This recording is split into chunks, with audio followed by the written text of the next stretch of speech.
सुप्रभात बच्चों, कैसे हैं आप सब। उम्मीद करती हूँ आप सब अच्छे होंगे। तो बच्चों, आज की कक्षा में हम पढ़ने वाले हैं अध्याय नंबर 13, जिसका शीर्षक है क्रिया। तो इस अध्याय में हम क्रिया के बारे में पढ़ेंगे। तो हमें यहाँ पे एक चित्र दिया गया है। इस चित्र में हमें दिख रहा है कि बच्चे जो है सब लोग क्या कर रहे हैं, होली खेल रहे हैं, होली का त्योहार मना रहे हैं। यह एक उद्यान का चित्र है। यहाँ लोग होली खेल रहे हैं। कुछ बच्चे गुब्बारे से खेल रहे हैं, कुछ बच्चे पिचकारी से होली खेल रहे हैं, बड़े लोग गुलाल हवा में उड़ा रहे हैं, कुछ बच्चे नाच रहे हैं, सभी लोग बहुत खुश हो रहे हैं। इन वाक्यों में खेल रहे हैं, उड़ा रहे हैं, नाच रहे हैं, हो रहे हैं शब्दों से किसी कार्य के होने का पता चल रहा है। ये सभी क्रिया शब्द है। जिन शब्दों से किसी काम के करने या होने का बोध होता है उन्हें क्रिया कहते हैं। तो यहाँ हमने जाना कि क्रिया क्या होती है। जिन शब्दों से हमें पता चलता है कि कोई कार्य हो रहा है या किया जा रहा है, तो उन्हीं को हम क्या कहते हैं, क्रिया कहते हैं। अब हम यहाँ देखेंगे धातु। क्रिया के मूल रूप को धातु कहते हैं, जैसे पढ़, लिख, चल आदि। जब धातु में ना प्रत्यय जोड़ा जाता है तो उसे धातु का सामान्य रूप कहते हैं, जैसे पढ़ना, लिखना, चलना आदि। अब अगला है कर्ता।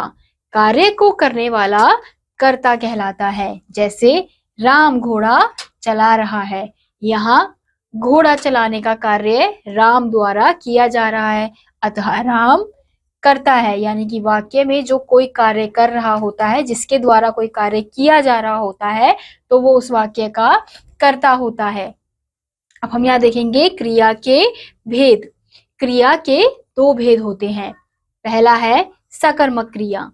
जब वाक्यों में क्रिया को कर्म की आवश्यकता होती है तब उसे सकर्मक क्रिया कहते हैं। जैसे हम यहाँ देख सकते हैं, श्रेया पत्र पढ़ रही है, रणवीर पतंग उड़ा रहा है।